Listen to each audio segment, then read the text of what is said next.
Hello, my dear. How are you? Welcome you once again in JSR Academy of Commerce in this conceptual series. कैसे हैं आप सब? आशा करता हूँ कि आप सब बहुत अच्छे होंगे और आपकी तैयारी काफ़ी अच्छी चल रही होगी, क्योंकि हमारा टाइम धीरे धीरे जैसे जैसे करीब आ रहा है आपको कॉन्सेप्ट पे बेसिकली फोकस करना होगा, क्योंकि जिसका कॉन्सेप्ट क्लियर होगा वो क्वेश्चंस आराम से आदमी कर सकता है। तो हम लोगों ने लास्ट लेक्चर में हम लोगों ने डिसोल्यूशन ऑफ पार्टनरशिप फर्म किया, क्या क्या अकाउंटिंग ट्रीटमेंट होते हैं, किस तरीके से उसको हम रिकॉर्ड करते हैं ट्रांजैक्शंस को, क्योंकि वहाँ पार्टनरशिप फर्म क्लोज हो रही है तो वहाँ बैलेंस ना दिखा करके हम बैंक से पेमेंट करते हैं। सारी चीज़ें हमने लास्ट वीडियो में देखा। तो अगर कोई कन्फ्यूज़न हो लास्ट वीडियो में, आप एक बार उसको गो थ्रू कर लें तो आपका कॉन्सेप्ट क्लियर हो जाएगा। क्वेश्चन आप आराम से लगा सकते हैं, और जो भी डाउट्स अगर कुछ होते हैं तो आप प्लीज़ कमेंट बॉक्स में लिखें, और इसी तरीके से अपना प्यार और इसी तरीके से बरसाते रहें। तो आपका मैं हार्दिक आभारी हूँ, बहुत धन्यवाद। देखते हैं फिर हम आज कंपनी अकाउंट में इशू ऑफ शेयर की शुरुआत करते हैं। देखिए कंपनी क्या है, कंपनी की जो डेफिनेशन एक्चुअल में दी गई है वो सेक्शन 2 सबसेक्शन 20 में दिया गया है डेफिनेशन कि कोई कंपनी एक आर्टिफिशियल पर्सन है। आर्टिफिशियल का मतलब बिना हाड़ मांस का आदमी, बिना किसी मतलब आर्टिफिशियल है, वो कृत्रिम व्यक्ति है, ठीक है ना, जो कि कंपनी किसी लॉ के थ्रू ही बॉर्न होती है और लॉ के थ्रू ही डिसॉल्व होती है, ठीक है। Company is created by the law and dissolve by the law. एक आर्टिफिशियल पर्सन है कंपनी, जिसमें कंपनी का परपीचुअल सक्सेशन होता है, कॉमन सील होता है ना। फिर जो है सबसे इंपॉर्टेंट जो है इसका सेपरेट लीगल एंटिटी होता है। अभी तक जो भी हमने किया वो, जब मैंने शुरू किया था पार्टनरशिप तो मैंने आपको बताया था कि सोल प्रोप्राइटरशिप में कुछ कमियों की वजह से पार्टनरशिप फर्म बनी, और पार्टनरशिप में कुछ कमियों की वजह से जो है कंपनी आपकी बनी। तो कंपनी क्या है कि कंपनी में परपीचुअल सक्सेशन होता है, कॉमन सील होता है, सेपरेट लीगल एंटिटी होती है, और dissolve by the law and created by the law होता है। सेक्शन 2 सबसेक्शन 20 में दिया गया है, कंपनीज एक्ट 2013 में इसकी डेफिनेशन दी गई है। तो कंपनी बनती कैसे है? कंपनी की जो बनाने के बारे में सोचता है, he is known as promoter. The person who thinks to create the company is known as promoter. वो आदमी जो कि कंपनी को बनाने के बारे में सोचता है वो प्रमोटर कहा जाएगा। अब प्रमोटर क्या करेगा कि जो memorandum of association, article of association, ये सब बना करके कुछ फीस के साथ रजिस्ट्रार ऑफ कंपनीज को ले जा करके सबमिट करेगा। फिर registrar of company certificate of incorporation या certificate of commencement of business वो बना करके दे देगा, ठीक है। फिर अपना बिजनेस जो है शुरू हो जाएगा। अब देखिए बिजनेस शुरू हो जाएगा केवल रजिस्ट्रेशन से नहीं, बल्कि हमें पैसे की जरूरत पड़ेगी, ठीक है ना। पैसा कहाँ से आएगा? पैसे लेने के 3 सोर्स होते हैं। सोर्सेज मैं आपको बता रहा हूँ, देखिए सोर्सेज जो भी होंगे वो 3 होंगे। एक तो कुछ ओन्ड कैपिटल होता है, कुछ अपने पास होगा। भाई कुछ अपने पास होगा तभी बैंक भी मिल देगा, ठीक है। तो बोरोड कैपिटल कुछ होता है, ठीक है ना, कुछ हमें बैंक से मिल जाएगा बोरोड कैपिटल, और कुछ हम शेयर और डिबेंचर को इशू करके भी पैसा कलेक्ट करते हैं। तो ये 3 जगह से हमें पैसा कलेक्ट करना होता है। 3 जगह सोर्स होते हैं, पहला ओन्ड कैपिटल, दूसरा बोरोड कैपिटल, और तीसरा शेयर एंड डिबेंचर से। सपोज करिए 50,000 की हमें जरूरत है, 50,000 से हम बिजनेस शुरू करना चाह रहे हैं, तो 20,000 अगर हमारे पास है तो 20,000 क्या होगा? बैंक भी दे देगा हमें। बाकी बचे 10,000 को हम क्या करेंगे? ये शेयर और डिबेंचर हम इशू कर देंगे 10,000 रुपीज को। इस तरीके से हमारे पास 50,000 कलेक्ट हो जाएंगे और हम अपना बिजनेस शुरू कर देंगे, ठीक है। तो ओल्ड कैपिटल, बोरोड कैपिटल को हम नेक्स्ट लेक्चर में देखेंगे। शेयर और डिबेंचर क्या होता है, किस तरीके से इशू होता है, किन किन कंडीशंस पे इशू होता है, क्या इसकी जनरेटरी पास होती है, उसके बारे में हम यहाँ पे थोड़ा सा डिस्कस करेंगे आपसे, ठीक है। तो शेयर क्या है? देखिए शेयर की जो सबसे आसान डेफिनेशन मैं बताऊं, share is the smallest denomination of share capital is known as share. क्या है? स्मॉलेस्ट डिनोमिनेशन, शेयर कैपिटल का सबसे छोटा पार्ट जो होगा उसको हम शेयर बोलते हैं। डिवेंचर एक अलग टॉपिक है, एक अलग चैप्टर है, तो डिवेंचर पे जब हम आएंगे वो भी एक सोर्स ऑफ फंड है। तो बेसिकली हम यहाँ पे शेयर का इशू ऑफ शेयर देखेंगे, इसको आगे देखेंगे, ठीक है ना। फिर तो smallest denomination of share capital is known as share. Share capital के कई पार्ट होते हैं, देखिए शेयर कैपिटल के कई सारे पार्ट होते हैं। पहला होता है अथराइज्ड कैपिटल, फिर इशूड कैपिटल, फिर सब्सक्राइब्ड कैपिटल, फिर कॉल्ड अप कैपिटल, फिर पेड अप कैपिटल, एक होता है आपका रिजर्व कैपिटल, एक होता है रिजर्व कैपिटल और एक कैपिटल रिजर्व। दोनों में काफी अंतर है, तो इस बात को ध्यान रखिएगा, ठीक है। तो ये अभी डिस्कस कर रहे हैं हम। सबसे पहले हम देखते हैं शेयर भी मैंने बताया क्या है, smallest denomination of share capital is known as share. अब देखिए शेयर बेसिकली दो तरीके का होता है, ठीक है ना, दो तरीके के शेयर होते हैं। प्लीज आप कॉपी और पेन अपने पास रखे रहिएगा, ये सारी इंपॉर्टेंट बातें मैं बता रहा हूँ, इसको आप एक एक करके नोट करते जाइए। तो शेयर दो तरीके का, एक होता है आपका प्रेफरेंस शेयर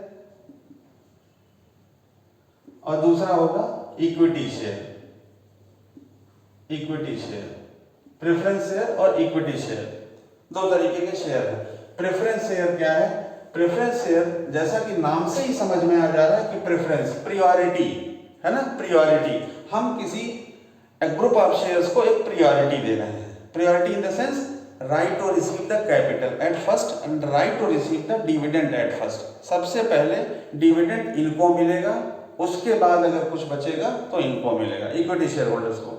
एग्जैक्टली वैसे ही अगर ये जो कंपनी क्लोज हो रही है, कंपनी अगर क्लोज हो रही है तो सबसे पहले कैपिटल इनको दिया जाएगा, प्रेफरेंस शेयर होल्डर्स को, उसके बाद फिर इनको दिया जाएगा। तो ये कंपनी एक्ट से दो इनको स्पेशल राइट्स मिले गए हैं, जिसकी वजह से इनको प्रेफरेंस कहा जाता है, प्रेफरेंस दिया गया है, प्रेफरेंस शेयर्स कहा गया है, ठीक है ना। तो दो राइट हैं, right to receive the capital, right to receive the dividend at first. दूसरा है आपका इक्विटी शेयर। इक्विटी शेयर क्या है? इक्विटी शेयर जो प्रेफरेंस नहीं है, पहली बात जो प्रेफरेंस नहीं है वो इक्विटी है। इन दोनों में कुछ डिफरेंसेस होते हैं। इक्विटी शेयर होल्डर्स कंपनी के ओनर माने जाते हैं, कंपनी के ओनर माने जाते हैं ये equity share holders. Preference share holder company के क्रेडिटर माने जाते हैं, याद रखिएगा, क्रेडिटर माने जाते हैं। ये एक लायबिलिटी है फर्म के लिए, इसको पेमेंट करना ही करना है। इक्विटी शेयर होल्डर्स के पास वोटिंग राइट होता है, इनके पास वोटिंग राइट नहीं होता है, ठीक है। तो ये कुछ ऐसे मेजर डिफरेंसेस हैं जो इक्विटी और प्रेफरेंस को अलग करते हैं, डिफरेंशिएट करते हैं। प्रेफरेंस शेयर के टाइप्स होते हैं। पहला होता है कि cumulative,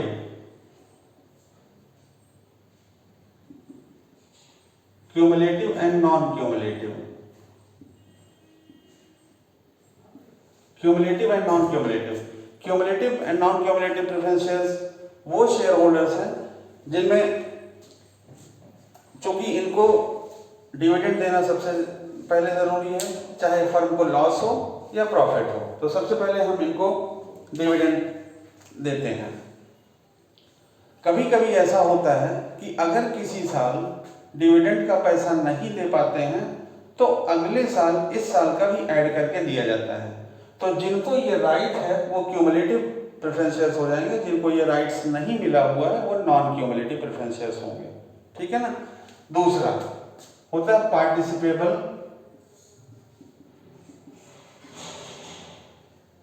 and non पार्टिसिपेबल।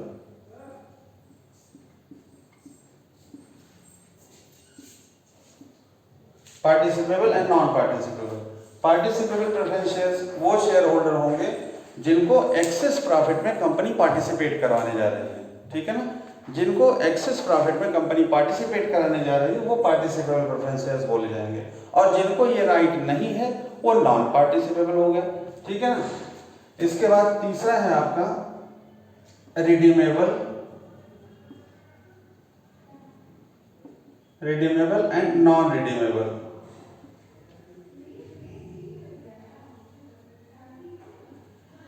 Redeemable and non redeemable. Redeemable preference shares वो शेयर्स होल्डर्स होते हैं जिनको कुछ टाइम के बाद कंपनी को रिडीम कर देना होता है, क्योंकि अभी मैंने आपसे बताया कि ये प्रेफरेंस शेयर्स होल्डर्स क्या होते हैं, क्रेडिटर होते हैं फर्म के लिए, ठीक है। क्योंकि इनको पेमेंट करना है तो कुछ टाइम के बाद इनको रिडीम कर दिया जाता है, यानी पेमेंट कर दिया जाता है। और कुछ ऐसे शेयर होल्डर्स होते हैं जो कंपनी के लाइफ टाइम तक बने रहते हैं, उनको नॉन रिडीमेबल पर प्रेफरेंस शेयर होल्ड जाएंगे। एक और आपका इसका टाइप है convertible and non convertible. Convertible and non convertible का मतलब at the time of payment उनके सामने ये ऑप्शन रखा जाता है कि अगर आप चाहो तो अपने शेयर्स को चेंज करके किसी दूसरे क्लास में कन्वर्ट कर सकते हो, या आप अपना पेमेंट ले लो, ठीक है ना। दो बातें होती हैं। तो जो कन्वर्ट हो जाते हैं उनको कन्वर्टेबल प्रेफरेंस शेयर्स, और जो कन्वर्ट नहीं होते हैं उनको नॉन कन्वर्टेबल। तो ये कुछ ऐसे प्रेफरेंस शेयर्स के टाइप हैं जो आपके एग्जाम में कभी कभी पूछे जाते हैं 1-2 नंबर में, तो आप इनको एक बार गो थ्रू कर लें, ठीक है ना। दूसरा होता है इक्विटी शेयर। अभी मैंने बताया इक्विटी शेयर क्या होंगे, ये इसके बेसिकली भी 2 टाइप होते हैं, दिया हुआ है कहीं कहीं पे कि इम्प्लाइज स्टॉक ऑप्शन और स्वेट इक्विटी, ये 2 तरीके के इक्विटी शेयर्स होते हैं, ठीक है ना। इम्प्लाइज स्टॉक ऑप्शंस वो शेयर्स होते हैं जब कंपनी चाहती है कि कुछ लोग जो की पॉइंट्स पे बैठे हुए हैं वो हमारी कंपनी को छोड़ के ना जाएं, तो जो मार्केट रेट से उनको कुछ कम रेट पे यानी सस्ते तौर पे उनको कुछ शेयर दे दिया जाता है, तो वो क्या होता है इम्प्लाइज स्टॉक ऑप्शन। और ऐसे ही जो इंटेलेक्चुअल प्रॉपर्टी वाले लोग होते हैं तो उनको इक्विटी शेयर दिया जाता है, ताकि अगर वो फर्म को छोड़ के जाएंगे तो फर्म के लिए लॉस होगा, है ना, तो वो इक्विटी शेयर्स में आ जाते हैं। बाकी ये सारे प्रेफरेंस हैं। अब हम यहाँ पे देखते हैं किस तरीके से अकाउंटिंग ट्रीटमेंट इसका हम करेंगे। उसके पहले मैं आपको बता रहा था कि शेयर कैपिटल में क्या होगा, ठीक है ना। Share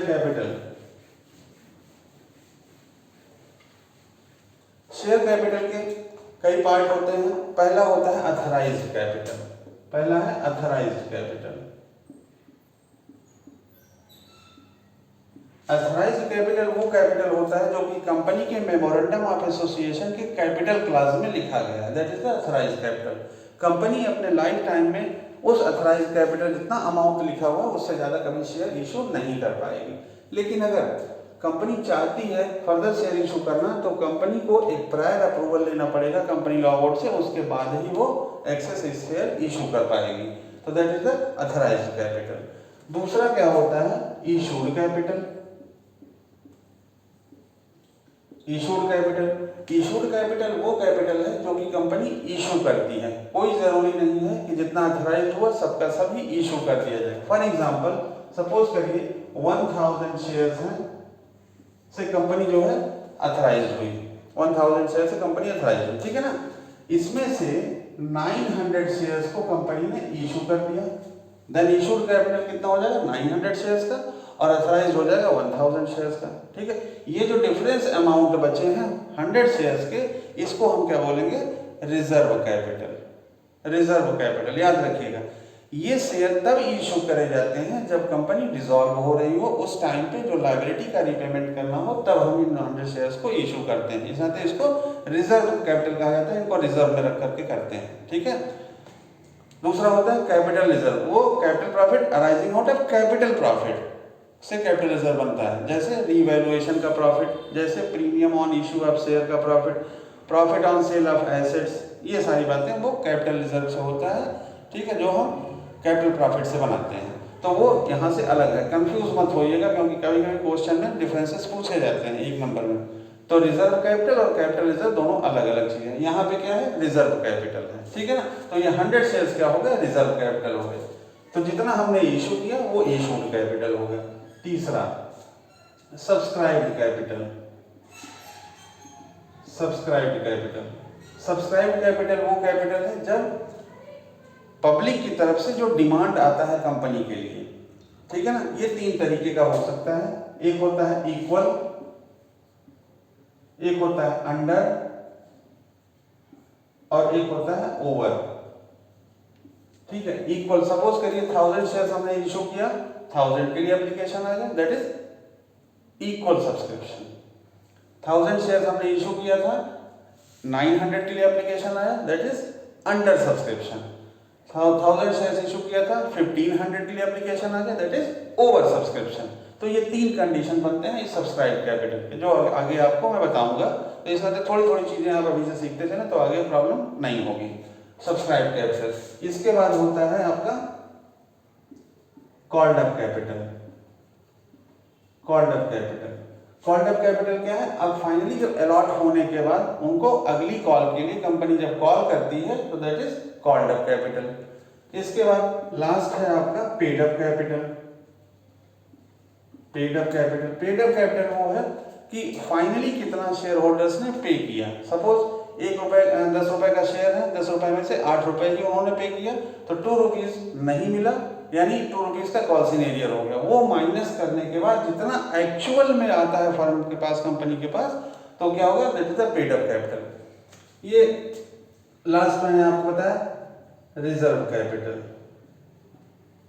reserve capital, reserve capital क्या है? Unissued part of share capital is known as reserve capital.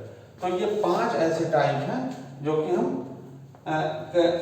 Share capital के पार्ट हैं, ठीक है ना? तो ये आपको ध्यान में रखना चाहिए। इसके बाद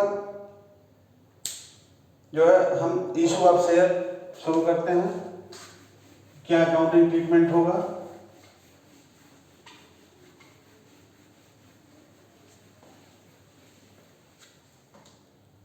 देखिए, इशू ऑफ शेयर